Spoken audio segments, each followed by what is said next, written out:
اعوذ باللہ من الشیطان الرجیم بسم اللہ الرحمن الرحیم الحمد للہ رب العالمین والعاقبۃ للمتقین الصلاۃ والسلام علی سید الانبیاء والمرسلین اما بعد۔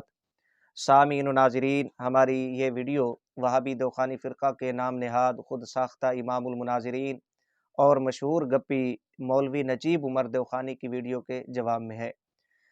وہابی نجیب عمر دوخانی صاحب کو کسی جگہ بیان کے لیے بلایا گیا تو وہابی نجیب دوخانی صاحب نے وہاں گفتگو کرتے ہوئے بیان کرتے ہوئے وہابی دوخانی فرقہ کے مولوی سرفراز خان صفدر گکھڑوی کی اور دیگر وہابی دوخانی فرقہ کے مولویوں کی شان بیان کرتے ہوئے کچھ باتیں، کچھ اعتراضات، الزامات امام اہل سنت رضی اللہ تعالیٰ عنہ پہ لگائے اور دیگر علماء اہل سنہ و جماعت کے اوپر بھی بکواسات کی ہیں۔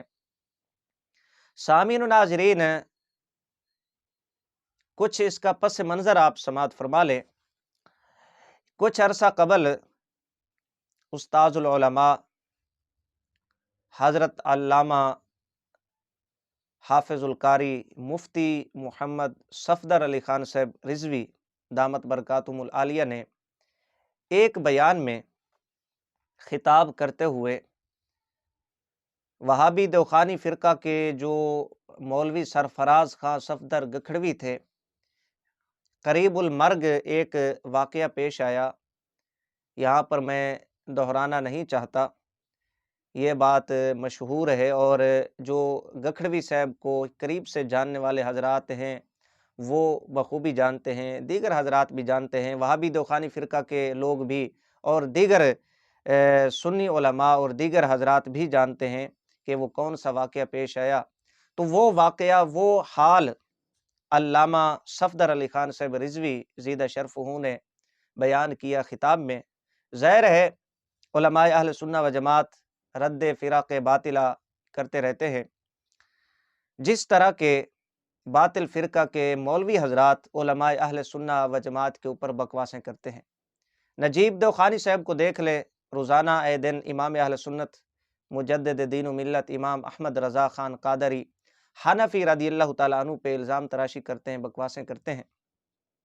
تو جلسہ میں استاذ العلماء علامہ صفدر علی خان صاحب رضوی زیدہ شرفہ نے وہ واقعہ بیان کیا تو وہابی دوخانی فرقہ کے مولویوں کو چاہیے تھا کہ وہ ہضم کرتے اس بات کو، زیادہ سے زیادہ اس واقعے کی تردید کر دیتے، لیکن وہابی دوخانی فرقہ کے مولویوں نے ایک طوفان بدتمیزی برپا کرنا شروع کر دیا۔ مختصراً بات حضرت قبلہ مفتی صفدر علی خان صاحب رضوی زیدہ شرفہ کی ضلع بندی پہ ختم ہوئی کہ 3 ماہ کے لیے ضلع بندی ہو گئی، وہاں پر آپ تشریف نہیں لے جا سکتے۔ سامعین و ناظرین، معاملے کو اب یہاں پر ختم ہو جانا چاہیے تھا، لیکن وہابی دوخانی فرقہ کے مولوی حضرات شر پسندی، فتنہ انگیزی مظاہرہ کرتے ہوئے وہابی دوخانی فرقہ کے مولوی نجیب عمر دوخانی صاحب کو بلایا۔ جناب نجیب عمر دوخانی صاحب کو پہلے ہی امام المناظرینی کا کیڑا بہت زیادہ تنگ کرتا ہے۔ خیر، نجیب عمر دوخانی صاحب وہاں پر اگر چلے گئے تو ان کو چاہیے تھا وہابی دوخانی فرقہ کے مولویوں کی شان بیان کرتے، ہمیں کوئی سروکار نہیں ہے اس بات سے، یہ شان بیان کرتے رہے، لیکن وہاں پر برا ہو نجیب دوخانی صاحب کے امام المناظرینی کے کیڑے کا کہ جناب کو اس نے تنگ کیا اور نجیب دوخانی صاحب نے امام اہل سنت رضی اللہ تعالیٰ عنہ پہ الزام تراشی کی، بکواسات کی اور دیگر علماء اہل سنہ و جماعت کے اوپر بکواسیں کی۔ تو ضروری سمجھا جو باتیں، جو الزامات، جو بکواسیں نجیب دوخانی صاحب نے کی ہیں ان کا جواب دیا جائے۔ سامعین و ناظرین، یہ پس منظر تھا وہابی نجیب دوخانی صاحب کے بیان کا، نجیب دوخانی صاحب کی ویڈیو کا۔ سامعین و ناظرین، جو باتیں نجیب دوخانی صاحب نے اس بیان میں کی ہیں وہ ذرا آپ سماعت فرما لیں۔ نجیب دوخانی صاحب نے مولوی خلیل احمد انبیٹوی کی شان کو بیان کرتے ہوئے کہا کہ جی مکہ میں 2 شخص جاتے ہیں، ایک مولانا خلیل احمد سہارنپوری، ایک دوسرا، اس نے جا کے مکہ کے لوگوں کے کان بھرنا شروع کر دیے، یہ ایسے ہیں، یہ ویسے ہیں، فلاں فلاں۔ اور پھر کہا کہ جی یہ دیکھیں حضرت مولانا خلیل احمد سہارنپوری صاحب، وہاں پر ان کا انتقال ہوتا ہے، وہ جنت البقیع میں دفن ہوئے، اور دوسرا واپس ہندوستان آ گیا اور وہ یہاں پر اس کا انتقال ہوا، یہاں پر وہ دفن ہے۔ یعنی مولوی خلیل احمد امبیٹوی کی قبر کا جنت البقیع میں ہونا، نجیب دوخانی صاحب اس بات کو حق اور باطل کا معیار بنا رہے ہیں، قرار دے رہے ہیں۔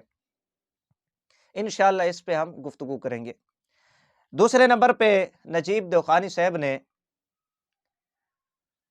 حقے والی بات کی کہ امام اہل سنت رضی اللہ تعالیٰ عنہ حقہ پیتے تھے، اور پھر کہا کہ جی ملفوظات میں ہے کہ جب میں حقہ پیتا ہوں تو بسم اللہ نہیں پڑھتا تاکہ شیطان شامل ہو جائے۔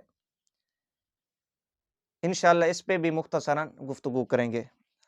تیسرے نمبر پہ نجیب دوخانی صاحب نے یہ کہا کہ جی ہم نے بڑی قرآن کی خدمت کی ہے، انہوں نے قرآن کی خدمت نہیں کی، اور انہوں نے اگر قرآن کا ترجمہ کیا ہے، امام اہل سنت رضی اللہ تعالیٰ عنہ کی طرف اشارہ کیا کہ جی وقت نہیں تھا، ٹائم ان کے پاس نہیں تھا، تو رات کا وقت، سونے کے وقت انہوں نے قرآن پاک کا ترجمہ لکھوایا، اور پھر بکواس کی کہ جی یہ تحریف انہوں نے کی ہے۔ یہ نجیب دوخانی صاحب نے بات کی، انشاءاللہ اس پہ بھی گفتگو کریں گے۔ پھر نجیب دوخانی صاحب نے یہ بکواس کی کہ حضرت امیر المجاہدین شیخ الحدیث علامہ حافظ خادم حسین رضوی نور اللہ مرقدہ کہ 3 دن آپ کا جسد خاکی رکھا گیا، اور 3 دن کے بعد ان کو تابوت میں رکھ کے دفن کیا گیا، ویسے قبر میں نہیں رکھا گیا۔ یہ بات کی سمجھ نہیں آتی، اس پہ نجیب دوخانی صاحب کو اعتراض کیا ہے، انشاءاللہ اس پہ بھی مختصراً گفتگو کریں گے۔ اسی طرح نجیب دوخانی صاحب نے ایک بات کی کہ چور اپنا نام چھپاتا ہے، نام چھپانے کی اسے ضرورت ہوتی ہے جو چور ہوتا ہے۔ انشاءاللہ اس جملے پہ بھی تبصرہ کریں گے۔ یہ بڑا کمال کا جملہ نجیب دوخانی صاحب نے استعمال کیا ہے، بتائیں گے کہ بھئی چور کون ہے اور کون اپنا نام چھپاتا تھا۔ اسی طرح نجیب دوخانی صاحب نے کذابوں کو پیچھے چھوڑتے ہوئے ایک بہت بڑا جھوٹ یہ بولا کہ شاملی کے میدان پر دیوبندی لڑتے رہے۔ انشاءاللہ اس پہ بھی بات کریں گے، دیوبندی شاملی کے میدان پر ضرور لڑے ہیں، لیکن وہ کن کے لیے لڑے، انشاءاللہ اس پہ بھی مختصراً گفتگو کریں گے۔ اسی طرح نجیب دوخانی صاحب نے حلوے کی بھی بات کی کہ جی یہ حلوے سے محبت کرتے ہیں، فلاں فلاں، اس پہ پھر بڑی لے دے کی۔ انشاءاللہ اس پہ بھی گفتگو کریں گے کہ حلوے کا شوقین کون ہے۔ اسی طرح نجیب دوخانی صاحب نے بات کی کہ جی سمیع الحق ناموس رسالت کے لیے شہید ہوئے، انہیں مارا گیا۔ اسی طرح نجیب دوخانی صاحب یہ بات آخر میں کرتے ہیں کہ جی میرا عقیدہ یہ ہے مدینہ میں دل کی صدائیں بھی بند ہو جانی چاہیے۔ اعتراض کرتے ہوئے کہا کہ جی مدینہ شریف جاتے ہیں، وہاں پر زور زور سے الصلاۃ والسلام علیک یا رسول اللہ پڑھتے ہیں، اور پھر اس کی ویڈیو بنا کر جو ہے یہ وائرل کر دیتے، یہ ان کا عشق رسول ہے۔ کہا کہ جی میرا تو یہ عقیدہ ہے، نظریہ ہے کہ وہاں پر تو دل کی صدائیں بھی بند ہو جانی چاہیے۔ اسی طرح نجیب دوخانی صاحب نے ایک بات امام بخاری رحمہ اللہ کے حوالہ سے بھی کی ہے کہ جی یہ امام بخاری رحمۃ اللہ تعالیٰ علیہ کو نہیں مانتے، ان کی گستاخی کرتے ہیں۔ تو انشاءاللہ اس پہ بھی گفتگو کریں گے کہ کون امام بخاری رحمہ اللہ کا گستاخ ہے، کون بخاری کو مانتا ہے۔ یہ وہابی نجیب دوخانی صاحب کی ویڈیو کا خلاصہ ہے۔ سامعین و ناظرین، بات شروع کرنے سے قبل میں یہ بتا دوں آپ کو کہ حضرت مولانا صفدر علی خان صاحب رضوی کون ہیں۔ حضرت مولانا صفدر علی خان صاحب رضوی ایک باعمل عالم دین، عاشق رسول ہیں، اور منظور نظر حضرت امیر المجاہدین علامہ شیخ الحدیث حافظ خادم حسین رضوی رحمہ اللہ کہ جن کے نام، جن کے کردار، جن کی خدمات سے کون واقف نہیں ہے، یہ ان کے منظور نظر ہیں۔ اور حضرت مولانا صفدر علی خان صاحب رضوی زیدہ شرف ہو تقریباً 18 سال کے عرصہ سے تدریس کر رہے ہیں، اور حضرت مولانا صفدر علی خان صاحب رضوی جو میرے لیے سعادت کی بات ہے، بندہ ناچیز کے استاذ ہیں۔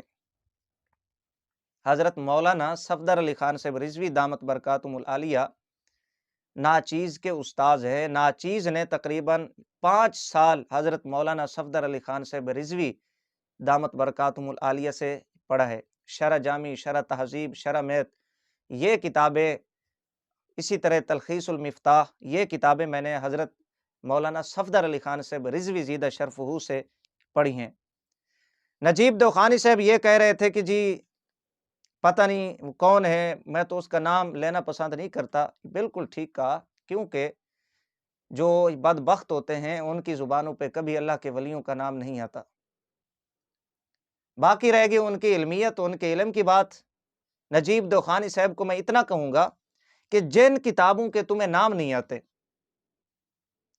جن کتابوں کے متعلق تمہیں یہ علم نہیں ہے کہ ان کتب میں کون سے فنون ہیں، کون سی ابحاث ہیں، وہ کتابیں، ان کی عبارتیں، وہ فنون، وہ ابحاث حضرت قبلہ استاذ گرامی کو ازبر ہیں۔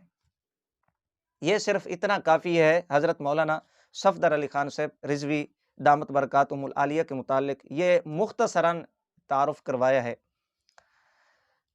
سامعین و ناظرین، وہابی نجیب دوخانی صاحب کی ویڈیو پہ آ جائے۔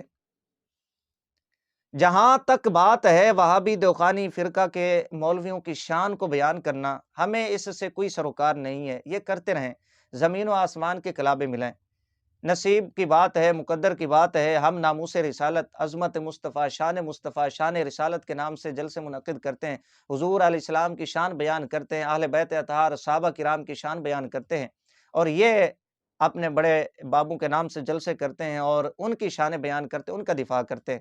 انہوں نے کبھی ناموس رسالت، ختم نبوت کے لیے بات نہیں کی۔ جتنی بار حملہ ہوا ہے ناموس رسالت پہ، ختم نبوت پہ، یہ انہی کی گود میں بیٹھے رہے، لیکن ان کو کبھی کلمہ حق بلند کرنے کی توفیق نہیں ہوئی۔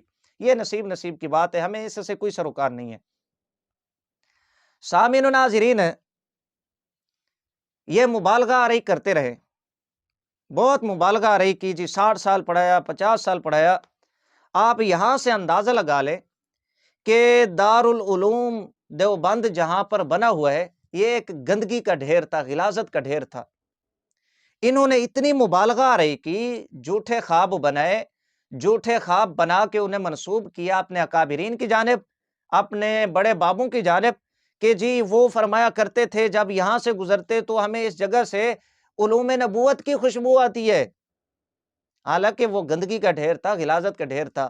تو جو وہابی دوخانی فرقہ کے مولوی حضرات جھوٹے خواب بنا کے دارالعلوم دیوبند کی شان میں اتنا مبالغہ آرائی سے کام لیتے ہیں، گندگی کے ڈھیر سے ان کو، غلاظت کے ڈھیر سے ان کو اگر علوم نبوت کی خوشبو آتی ہے، تو وہابی دوخانی فرقہ کے مولوی حضرات کے جن کے گستاخانہ عقائد و نظریات ہیں، وہ ان کو اللہ کے ولی نظر نہیں آئیں گے، بایزید نظر نہیں آئیں گے، تو اور کیا آئیں گے؟ ہمیں کوئی سروکار نہیں ہے۔ خیر، جو باتیں نجیب دوخانی صاحب نے کی ہیں ان کی جانب ہم آتے ہیں۔ نجیب دوخانی صاحب یہ کہتے ہیں کہ جی یہ بخاری کے گستاخ ہیں۔ بھئی بات یہ ہے، بخاری شریف اور امام بخاری رحمۃ اللہ تعالی علیہ کے سنی علماء گستاخ نہیں ہیں، بلکہ وہابی دوخانی فرقہ کے مولوی حضرات گستاخ ہیں۔ یہ میرے پاس کتاب ہے عادلانہ دفاع، یہ مفتی محمد ظفر اقبال، اچھا اس کتاب کے اوپر مولوی سلیم اللہ خان دوخانی اس کی تقریض ہے، اور اس نے اس کتاب پہ بہت ساری گفتگو کی ہے اور اس کتاب کی تعریفیں کی ہیں۔ پس منظر کیا ہے، یہ اوپر لکھا ہوا ہے کہ علامہ احمد سعید ملتانی چتروڑی کے بخاری شریف پر کیے جانے والے اعتراضات کا علمی و تحقیقی جائزہ۔ یہ احمد سعید ملتانی چتروڑی کون ہے؟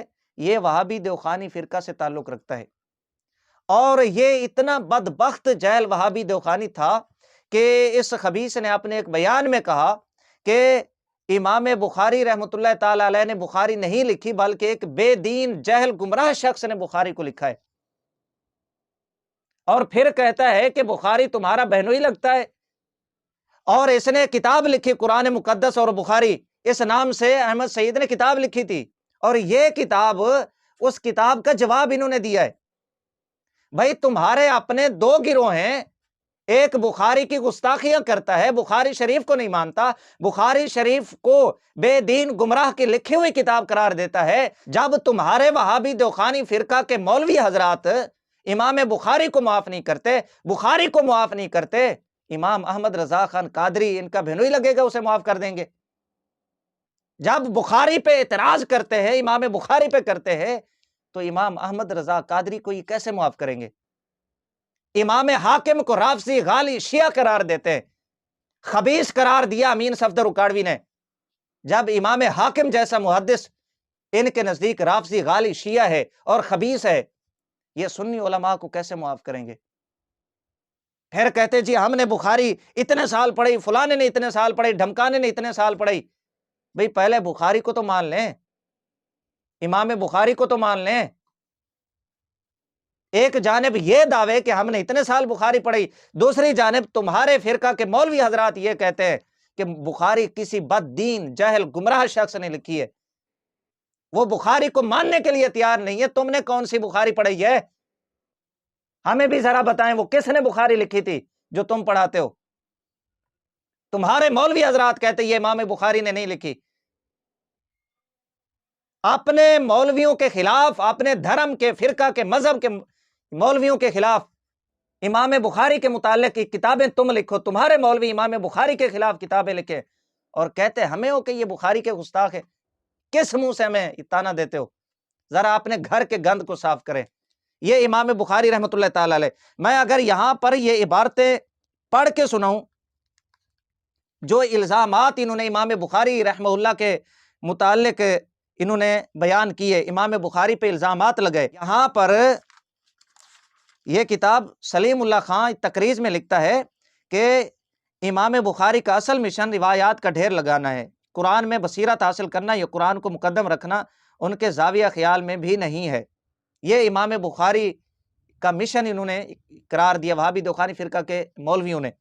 اسی طرح لکھا ہے امام بخاری صاحب اپنی روایت کے ذریعہ آپ صلی اللہ علیہ وآلہ وسلم کا نابالغ لڑکیوں کے ساتھ جنسی کھیل کھیلنا ثابت کرتے۔ اب یہ کتنی گستاخی ہے، امام بخاری پر الزام ہے، بخاری پر الزام ہے، اور آقا علیہ الصلوۃ والسلام کی شان میں کتنی بڑی یہ دیدہ دلیری ہے۔ یہ دوخانی فرقے کا عقیدہ نظریہ سلیم اللہ خان دوخانی لکھ رہا ہے صفحہ نمبر 25 کے اوپر۔ پھر آگے لکھا کتاب میں لانتی راویوں کی بھرمار ہو گئی۔ اسی طرح یہ بخاری کی غلطیاں نکالتے، یہ انشاءاللہ سکین میں ویڈیو پہ لگوا دوں گا، یہ انہوں نے کتاب پوری لکھی ہے اپنے فرقہ اپنے دھرم کے مولویوں کے خلاف کہ وہ امام بخاری کے کتنے بڑے گستاخ ہیں، بے ادب ہیں۔ یہ تو تھا امام بخاری والی بات کا جواب۔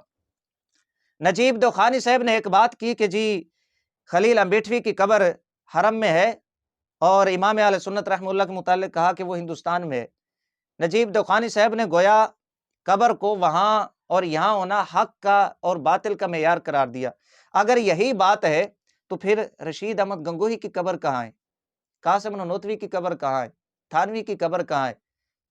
وہاں پر کوئی گزرتا نہیں ہے ادھر سے، اور میرے امام کے مقبرے پہ اللہ کے فضل و کرم سے لاکھوں لوگ روزانہ حاضری دیتے ہیں، فاتحہ خوانی کرتے ہیں۔ یہ امام اہل سنت رحمہ اللہ کی کرامت ہے۔ تمہارے مولویوں کے قبروں کا تو پتہ ہی نہیں ہے کسی کو وہ کہاں ہیں۔ لوگوں کو بتائیں نا ذرا تمہارے مولویوں کی قبریں کہاں کہاں ہیں، یہ کیوں نہیں بیان کرتے؟ ان کا کیا بنے گا؟ لیکن جنت البقیع میں دفن ہو جانا یہ کوئی بڑی بات نہیں ہے، کیونکہ کوئی اگر بد عقیدہ شخص جتنا مرضی بڑا عالم ہو، جتنا مرضی بڑا محقق ہو، کتابیں لکھنے والا ہو، اگر بد عقیدہ ہو، کفر کی ایک بات شامل ہو، تو وہ اگر وہاں پر دفن بھی ہو جائے تو اس کو ادھر سے نکال دیا جاتا ہے۔ یہ کتاب ہے حضرت تھانوی کے پسندیدہ واقعات۔ یہ بات نجیب دوخانی صاحب نے ایک پہلے ویڈیو میں بھی کی تھی اور ناچیز نے اس کا منہ توڑ جواب دیا تھا، لیکن اس کے پاس اب بچا کچھ نہیں ہے، بس اس طرح کی وہی روایتی دہرائی ہوئی باتیں لوگوں کو خوش کرنے کے لیے یہ کرتا رہتا ہے تاکہ امام المناظرینی والا کیڑا اس کا زندہ رہ سکے۔ یہ کتاب ہے حضرت تھانوی کے پسندیدہ واقعات۔ یہاں پر ایک پورا واقعہ لکھا کہ ایک عالم کا انتقال ہو گیا، وہاں پر یعنی مکہ میں دفن ہوا، مختصراً تو لوگوں نے دیکھا کہ اس کی لاش اس کی قبر میں نہیں ہے، اس کی قبر میں کسی لڑکی کی لاش تھی۔ تحقیق پہ معلوم ہوا کہ وہ لڑکی فرانس کی تھی۔ اس لڑکی کی قبر میں اس مولانا کی لاش چلی گئی اور اس لڑکی کی لاش مولانا کی قبر میں آ گئی، اور تحقیق پہ معلوم ہوا کہ وہ لڑکی مسلمان ہو گئی تھی اور یہ مولانا میں ایک بات کفر کی تھی۔ یہ ذرا آپ صفحہ نمبر 150 کے اوپر یہ پورا واقعہ، یہ لمبا واقعہ چونکہ مختصراً میں نے اشارہ کر دیا ہے، فائدہ یہاں پر پیش کر دیتا ہوں، بیان کر دیتا ہوں۔ یہ شخص ظاہر میں عالم، متقی اور پورا مسلمان تھا، مگر تفتیش کے بعد معلوم ہوا کہ اس میں ایک بات کفر کی موجود تھی کہ وہ کفار کے ایک طریقے کو اسلامی حکم پر ترجیح دیتا تھا، اور استحسان کفر کفر ہے، اس لیے وہ شخص پہلے ہی سے مسلمان نہ تھا۔ یہ ضروری نہیں کہ ہر جگہ لاش منتقل ہو جایا کرے، مگر خدا تعالیٰ کہیں ایسا بھی کر کے دکھلا دیتے ہیں تاکہ لوگوں کو عبرت ہو کہ بدحالی کا نتیجہ یہ ہے۔ یعنی فائدہ یہ لکھا کہ کوئی جتنا مرضی بڑا عالم ہو، متقی ہو، وہ پرہیزگار ہو، لیکن ایک بات اس میں کفر کی ہو، ایک بات کفر کی ہو، تو وہ شخص مسلمان نہیں ہے، اور وہ اگر کسی مقدس جگہ پہ دفن ہو جائے تو پھر اس کو وہاں سے نکال دیا جاتا ہے۔ یہ کتاب صفحہ نمبر 148 اور 149 150 کے اوپر یہ واقعہ موجود ہے، یہاں سے پڑھا جا سکتا ہے۔ اچھا، ہم اس واقعے کو سامنے رکھ کے کہ کوئی جتنا مرضی بڑا عالم ہو، محقق ہو، وہ اگر مکہ میں یا حرم پاک میں دفن ہو جائے، جنت البقیع میں دفن ہو جائے، وہاں سے اسے باہر نکال دیا جاتا ہے، تو خلیل امبیٹوی چاہے جنت البقیع میں دفن ہو جائے، یہ اسے فائدہ نہیں دیتا۔ کیوں؟ اس نے گستاخانہ عبارات لکھی ہیں۔ اچھا، پھر اس کی لاش کہاں چلی گئی خلیل امبیٹوی کی؟ یہ میں انہی کی کتاب سے یہ حوالہ پیش کر رہا ہوں۔ مرنے کے بعد ایک شخص نے خواب دیکھا کہ خلیل امبیٹوی کی جو لاش ہے وہ لندن میں چلی گئی۔ یہ کتاب ہے اکابر دیوبند اور عشق رسول، اکابر دیوبند اور عشق رسول، اس کتاب کا صفحہ نمبر 69 ہے۔ یہاں پر کیا لکھا کہ ایک صاحب نے خواب میں دیکھا کہ 3 قبریں ہیں وہیں لندن میں، یہ لفظ ہے، ایک صاحب نے خواب دیکھا کہ 3 قبریں ہیں وہیں لندن میں، ایک حضرت حاجی امداد اللہ صاحب کی، اور ایک حضرت گنگوئی کی، اور ایک حضرت مولانا سہارنپوری کی۔ جی، سہارنپوری صاحب کی قبر کہاں؟ لندن میں، اور خواب وہابی دوخانی فرقہ کا بندہ دیکھ رہا ہے، اور لکھ بھی اپنی کتاب میں وہابی دوخانی فرقہ کا مولوی رہا ہے۔ لہٰذا یہ پتہ چل گیا کہ جنت البقیع میں دفن ہونا یہ کوئی فائدہ نہیں دیتا۔ اگر خلیل امبیٹوی وہاں پر دفن بھی ہو گیا ہے تو اس کی لاش جنت البقیع سے لندن منتقل ہو گئی، خود وہابی دوخانی فرقہ کی کتابوں میں۔ باقی رہے گی بات خواب کی، تو وہابی دوخانی فرقہ کے مولوی حضرات کہتے ہیں کہ خواب حجت بن سکتا ہے، اور خود وہابی دوخانی نجیب صاحب اپنی ویڈیو میں خوابوں کا بیان کر رہے تھے۔ نجیب دوخانی صاحب نے اسی طرح ایک بات کی امام اہل سنت رضی اللہ تعالیٰ عنہ پہ اعتراض کرتے ہوئے کہ جی سونے کے وقت آپ نے یہ ترجمہ لکھوایا، سونے کے وقت یہ ترجمہ لکھوایا کرتے تھے، ان کے پاس وقت نہیں ہوتا تھا۔ نجیب دوخانی صاحب نے اس کے متعلق اپنی تحریروں میں بہت کچھ جھوٹ بولے ہیں اور الزامات لگے امام اہل سنت رضی اللہ تعالیٰ عنہ پہ۔ بات یہ ہے، امام اہل سنت رضی اللہ تعالیٰ عنہ دینی خدمات، دینی کاموں کی وجہ سے بہت زیادہ مصروف ہوتے تھے۔ خود غلغلہ کے اندر آپ سماعت فرمائیں، دوخانی فرقے کا مولوی لکھتا ہے، ادھر اعلیٰ حضرت فاضل بریلوی بیک وقت شیخ طریقت بھی تھے، معلم شریعت بھی تھے، مقرر اور خطیب بھی تھے، عالم اور طبیب بھی تھے، بے حد مصروف الاوقات بھی تھے۔ یعنی اتنے مصروف تھے آپ، شیخ طریقت، معلم شریعت، مقرر، خطیب، عالم، طبیب، اور بے حد مصروف الاوقات تھے۔ تو جب آپ سے بار بار گزارش کی گئی کہ قرآن پاک کا آپ یہ ترجمہ لکھیں، تو آپ رضی اللہ تعالیٰ عنہ نے وہ وقت متعین کیا جو آپ کے وظائف اور سونے کا وقت تھا، تو آپ اس وقت جو ہے قرآن پاک کا ترجمہ لکھواتے تھے۔ ظاہر ہے مصروفیات اتنی تھی، تو اس میں اعتراض والی کون سی بات ہے؟ یہی بات مولوی محمود الحسن دیوبندی کے بارے میں یہ خود لکھتے ہیں، یہ قرآن حکیم کے اردو تراجم، یہاں پر دیوبندی لکھتا ہے محمود الحسن کے بارے میں، دراصل مولانا نے یہ ترجمہ ربیع الاول 1327 ہجری مطابق اپریل 1909 میں شروع کیا۔ اس وقت آپ دارالعلوم دیوبند میں تھے اور اشغال علمی کی کثرت کی وجہ سے ترجمہ کا وقت کم ملتا تھا۔ تو آپ اس حوالے کو سامنے رکھ کے ہم یہ کہہ سکتے ہیں کہ محمود الحسن دیوبندی صاحب کانگریسیوں کی ٹی سی کے اندر مصروف ہوتے تھے، ان کی چاپلوسی میں یہ مصروف ہوتے، ان کی خدمات میں یہ مصروف ہوتے، اس لیے ان کو ترجمے کا وقت نہیں ملتا تھا۔ ہم یہ باتیں کہہ سکتے ہیں، اگر تم ادھر بکواسیں یہ کرتے ہو، اعتراض کر سکتے ہو، تو ادھر ہم بھی کر سکتے ہیں۔ لہٰذا یہ کہنا بھی ترجمے کے لیے وقت نہیں ملا کرتا تھا، کم ملتا تھا، تو وہ اشغال علمی کی وجہ سے تھا۔ امام اہل سنت رحمہ اللہ شیخ طریقت بھی تھے، معلم شریعت بھی تھے، طبیب بھی تھے، مصنف، مقرر، خطیب بھی تھے، بے حد مصروف الاوقات تھے۔ تو اس وجہ سے جو آپ نے وقت نکالا قرآن پاک کے ترجمے کا، وہ وظائف کا وقت تھا۔ اس وقت آپ وظائف بھی کیا کرتے تھے اور پھر بعد میں آرام بھی فرمایا کرتے تھے۔ تو اس سے یہ پتہ نہیں کون سی خرابی لازم آتی ہے، کون سا اعتراض اس پہ بنتا ہے نجیب دخانی صاحب کا، سمجھ نہیں آتی۔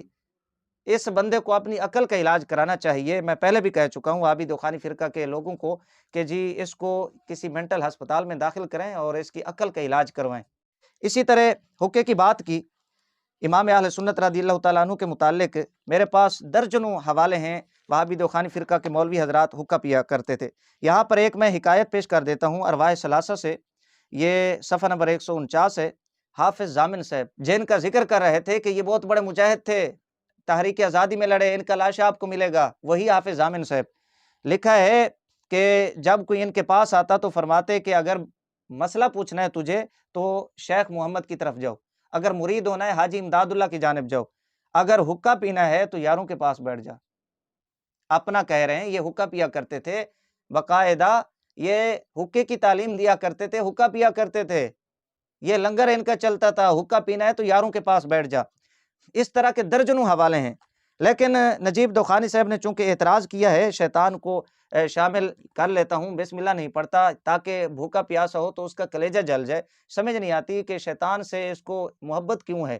اعلیٰ حضرت رحمہ اللہ تو شیطان کا کلیجہ جلاتے ہیں، شیطان کا کلیجہ جلاتے ہیں، اس کو کیوں دکھ اور تکلیف ہو رہی ہے؟ یہ ادھر حقہ پینا ہے، درجنوں حوالے میں پہلے کہہ چکا ہوں۔ یہاں پر کیا لکھا ہوا ہے؟ ملفوظات مولوی سرفراز خان صفدر گکھڑوی جن کی شان بیان کر رہے تھے، صفحہ نمبر 41 ہے۔ یہاں پر لکھا ایک واقعہ اور پھر آخر میں لکھتے ہیں کہ شاہ صاحب نے فرمایا کہ تو حقہ پیتا ہوگا؟ کہنے لگا جی ہاں حقہ تو پیتا ہوں۔ فرمایا حضرت صلی اللہ علیہ وآلہ وسلم کو حقے سے نفرت ہے، اس لیے سامنے نہیں بیٹھے۔ اب انہوں نے کتنے خواب گھڑے ہیں کہ ہمارے اکابرین کو امام الانبیاء صلی اللہ علیہ وآلہ وسلم کی زیارت ہوئی، اگر وہ حقہ پیتے ہیں تو آقا علیہ الصلوۃ والسلام کو حقے سے نفرت ہے، خواب کے اندر منہ پھیر لیتے ہیں، ویسے کیسے زیارت کروائیں گے؟ یہ سرفراز خان صفدر گکھڑوی ملفوظات میں یہ بات نقل کر رہا ہے۔ لہٰذا وہ امام اہل سنت رحمہ اللہ پہ اعتراض آپ کا بے جا ہے، لغو ہے، وہ تعصب کی بنا پر ہے۔ اعلیٰ حضرت رحمہ اللہ جو حقہ پیا کرتے تھے وہ خوشبودار حقہ تھا، ٹھیک ہے؟ یہ آپ کی شیطان سے محبت ہے، اعلیٰ حضرت تو شیطان کا کلیجہ جلاتے ہیں۔ آپ کو کیوں تکلیف ہو رہی ہے؟ آپ کا کوئی پرانا رشتہ ہے شیطان سے۔ یہ میں نے اشارہ کیا ہے، میرے پاس بہت سارا مواد ہے، اگر دوبارہ بک بک کی اس بات پہ تو انشاءاللہ منہ توڑ جواب دوں گا۔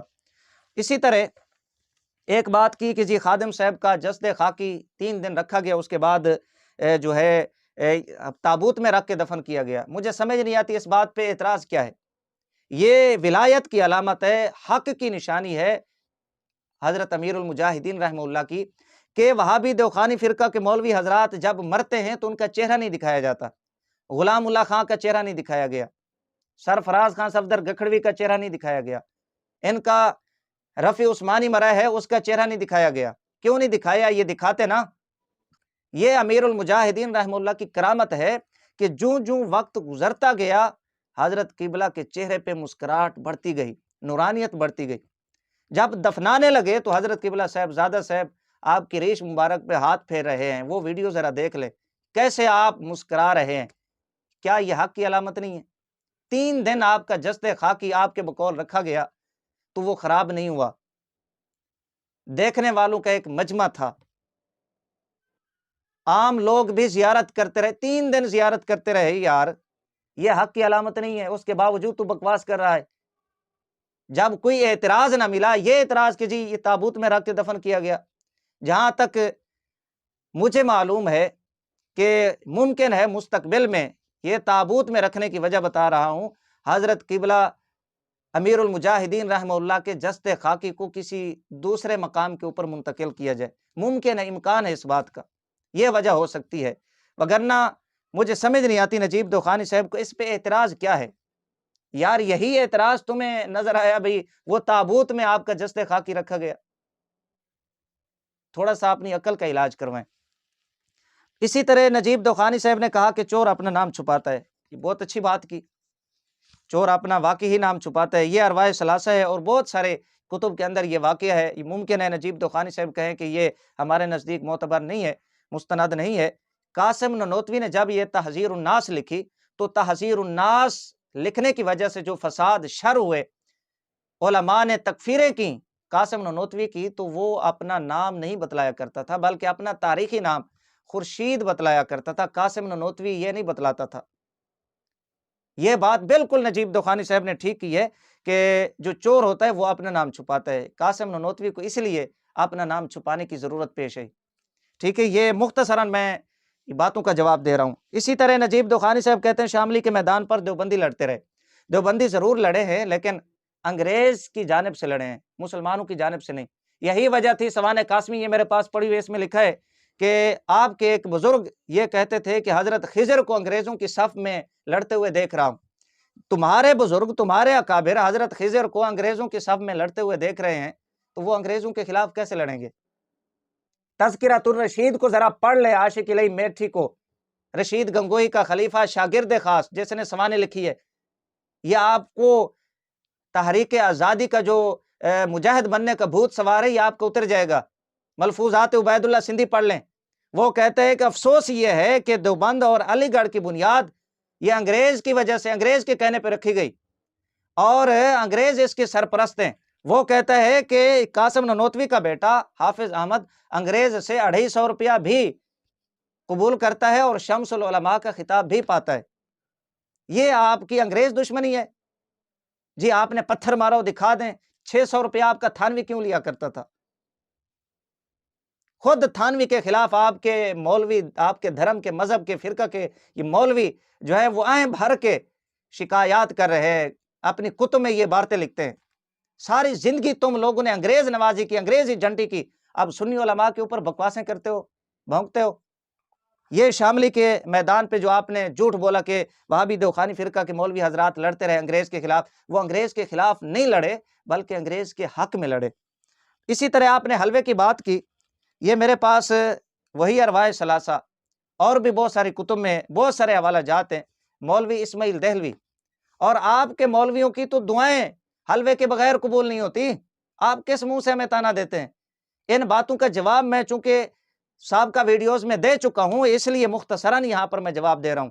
آپ کے دھرم کے، آپ کے فرقہ کے مولویوں کی دعائیں حلوے کے بغیر، مٹھائی کے بغیر قبول نہیں ہوتی۔ رنڈی اگر مٹھائی لے کے آئے، تمہارے مولوی اس کی بیٹی کی کامیابی کے لیے دعا کریں، وہ مٹھائی لے کے آئے، تم وہ لے لیتے ہو اور تانا ہمیں دیتے ہو۔ شرم سے ڈوب مرنا چاہیے آپ کو، یہ حلوے والی بات۔ پھر کہا کہ جی سمیع الحق ناموس رسالت کی وجہ سے شہید ہوئے، سمجھ نہیں آئی، اسے پتہ نہیں کون سے جرم میں اسے سزائے موت دی گئی، کون سے گستاخ کو اس نے پتہ نہیں قتل کیا تھا، وہ کون سی ریلی یا جلسے میں وہ جو ہے وہ قتل کیا گیا، سمجھ نہیں آتی۔ سمیع الحق صاحب کی 90 سالہ زندگی میں کون سی ختم نبوت کے لیے خدمات تھی، ناموس رسالت کے لیے خدمات تھیں۔ سڑکوں کے اوپر شیل گولیاں حضرت امیر المجاہدین رحمہ اللہ کھاتے رہے، سخت سردی میں آپ وہاں پر بیٹھے رہے اور یہ گرم بستروں میں تھا، اور جب یہ مر گیا تو ناموس رسالت کا یہ شہید ہے، ختم نبوت کا شہید ہے، جو چاہے تیرا حسن کرشمہ ساز کرے۔ پھر کہا کہ جی میرا عقیدہ ہے مدینہ میں دل کی صدائیں بھی بند ہو جانی چاہیے۔ جی آپ کی دل کی صدائیں تو بند ہوں، پھر آپ کہہ رہے تھے حسین احمد مدنی وہاں پر اتنے سال حدیث پڑھاتے رہے، میرے خیال میں پتہ نہیں انہوں نے یہ حدیث کیسے پڑھی ہوگی۔ آپ کے نزدیک آپ کا عقیدہ نظریہ، آپ کا جو دھرم ہے وہ یہ ہے کہ دل کی صدائیں وہاں پر بند ہو جانی چاہیے، پتہ نہیں حسین احمد ٹانڈوی کی صدائیں کیوں نہیں بند ہوئی۔ ادھر آپ کہتے ہیں اتنے سال حدیث پڑھی ہے، پتہ نہیں وہ کیسے حدیث پڑھاتے رہے ہوں گے، شاید وہ اشاروں میں وہ پڑھاتے رہے ہوں گے۔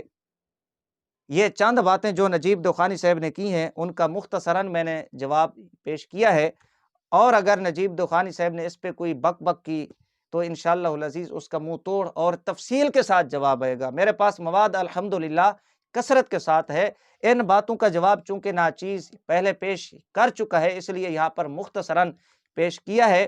اور نجیب دخانی صاحب کے پاس چونکہ بچہ کچھ نہیں ہے، ادھر ادھر کی باتیں، یہ ہو گیا وہ ہو گیا، کسی طرح اپنے امام المناظرین والے کیڑے کو تسکین پہنچایا جائے، حضرت کا اب یہ کام ہے، بس اس کے علاوہ کوئی کام نہیں ہے۔ جب تک یہ نجیب دخانی صاحب کا امام المناظرین والا کیڑا مر نہیں جاتا، انشاءاللہ العزیز ہم اس کا آپریشن کرتے رہیں گے۔